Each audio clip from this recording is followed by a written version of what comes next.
وقتی توی یه جاده سفر میکنین خوبه که موانع راهو بشناسین، چون نمیخواین تصادف کنین. مگه نه؟ همین مسئله توی سفر ما به سوی موفقیت هم صدق میکنه. توی این ویدیو 5 عامل رو بررسی میکنیم که مانع از موفق شدن شما میشه. 1. عامل ترس.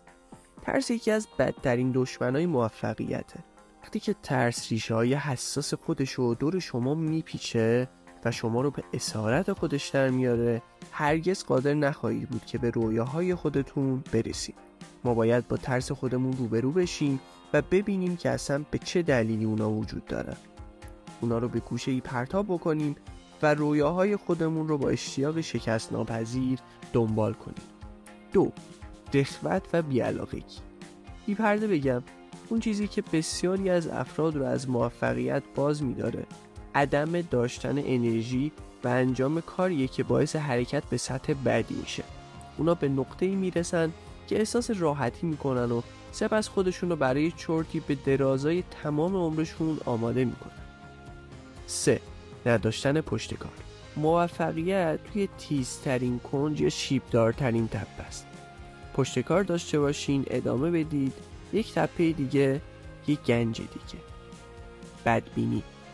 نکته اینجاست که میتونید به هر چیزی که باور دارید برسید. از خودتون بپرسید که چه نوع افکاری رو با خودتون حمل میکنید.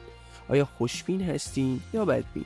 اگه باور ندارین که میتونید برسید، پس نخواهید تونست. 5.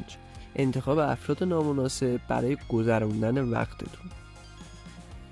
این عادت ما رو به راحتی تبدیل به محصولی از محیط میکنه.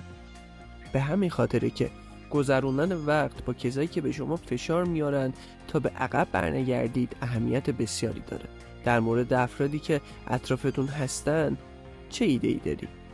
آیا این افراد با صلاحیت هستن که شما رو تشویق میکنن یا مانعی در راه موفقیتتون هستن؟